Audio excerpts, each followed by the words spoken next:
जिसमें एक काहिरे की आवश्यकता है। राजा रहुगढ़ के सेवक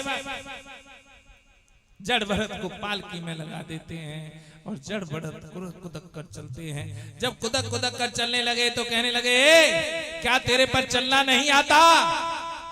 महाराज चलना तो आता है लेकिन प्रारब्ध बनाना नहीं चाहता। कि प्रारब्ध? हाँ, प्रारब्ध। प्रारब्ध क्या है? प्रारब्ध कर्म है। पहले तो प्रारब्ध बनो और पाछे बनो शरीर। पहले प्रारब्ध बना है और उसके पश्चात ये शरीर मिला है। यह बेटा बेटी धन दौलत मान बढ़ाई यश कीर्ति ये प्रारब्ध है। तो क्या कर्म प्रारब्ध ही है? कि कर्म तीन प्रकार के होते हैं, संचित, प्रारब्ध और क्रियमान। संचित जिसका फल मिला नहीं है लेकिन एक दिन अवश्य मिलेगा। जैसे भीष्म पितामह बाणों की सैया पर लेटे हुए थे तो उनका संचित कर्म सम्मुख आया और उन्हें बाणों की सैया मिल गई।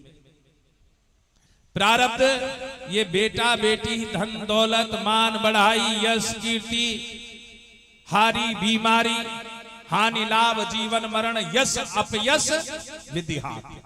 वो विधिहात कब है, क्यों है? क्योंकि जो तुमने किया है वो तुम्हें भोगना पड़ेगा।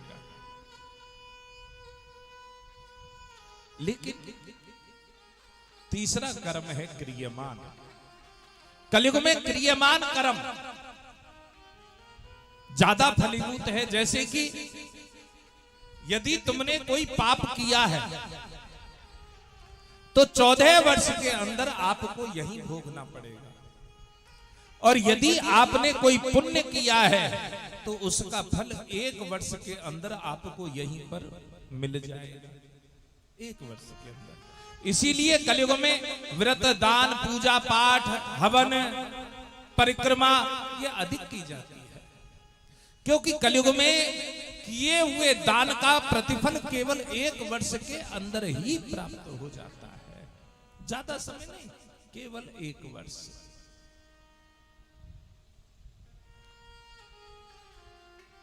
इसीलिए कहते हैं कि हमारा ऐसा हो जाएगा तो ऐसा कर देंगे, ऐसा हो जाएगा तो ऐसा कर देंगे, और वही प्रतिफल तुरंत प्राप्त हो जाता है। आज यहां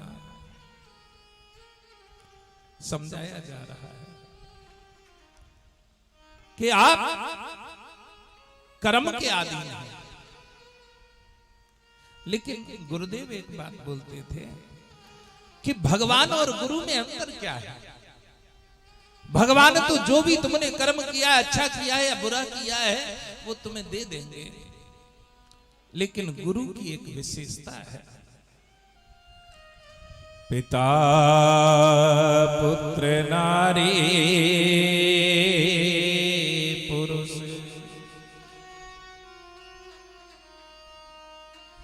गुरु शिष्य यही भाव, पाप पुण्य जो कछु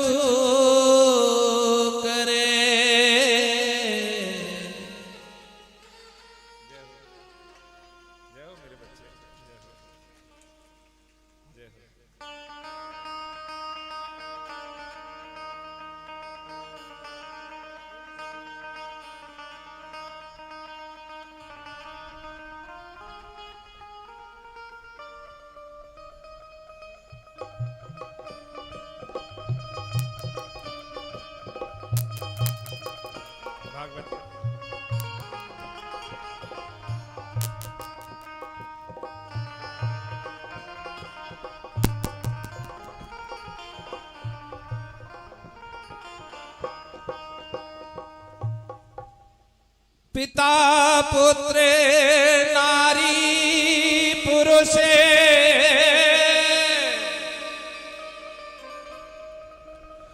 गुरु शिष्य यही भाव,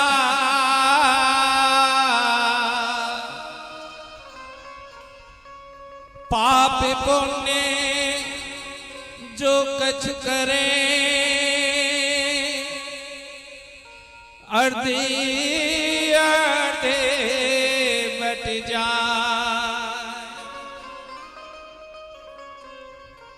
पिता पुत्र, पिता जो पाप करता है, पिता जो पाप करता है उसका आधा पाप उसकी संतान को भोगना पड़ता है। ध्यान से, ध्यान तुम्हारा यही रहना चाहिए। ध्यान रखें, ये भी ध्यान रखें कि ध्यान तुम्हारा यही रहना चाहिए। पिता पुत्र नारी पुरुष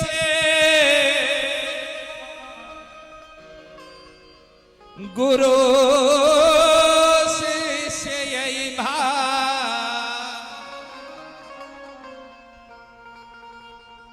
पिता जो पाप करता है उसके पाप की हकदार कौन होती है? उसकी संतान। जो उसने पाप किया है उसका आधा भोग किसे भोगना पड़ेगा? उसकी संतान को। और संतान जो पुण्य करती है, संतान जो पुण्य करती है उसका पुण्य किसे चला जाता है? माता पिता को। इसीलिए कहते हैं जननी जने तो भक्त जन या दाता या सूर, कायर ते तो बांझ भली मत खो अपना नूर।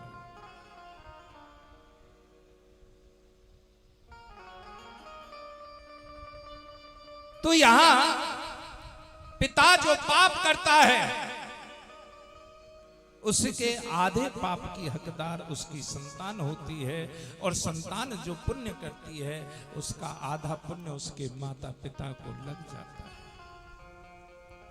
दूसरा, नारी पुरुष, पुरुष जो पाप करता है उसके आधे पाप की हकदार उसकी अर्धांगिनी ब्याहता होती है, और ब्याहता जो पुण्य करती है उसका आधा पुण्य उसके पति के लिए चला जाता है।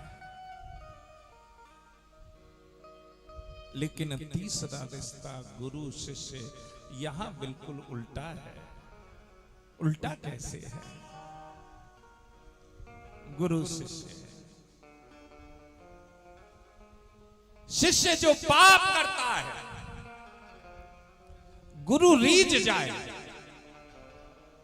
गुरु रीझ जाए तो शिष्य के पापों को अपने सिर ले लेता है, और गुरु रीझ जाए तो शिष्य को अपने पुण्यों को प्रदान कर देता है। इसलिए भगवान से बड़ा यदि कोई है तो वो गुरु है।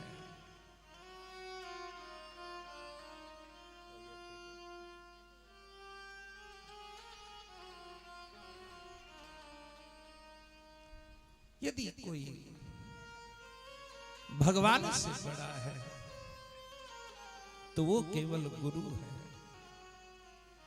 गुरु गोविंदो खड़े काकेला गोपाल बलिहारी गुरु आपने गोविंदियो बता।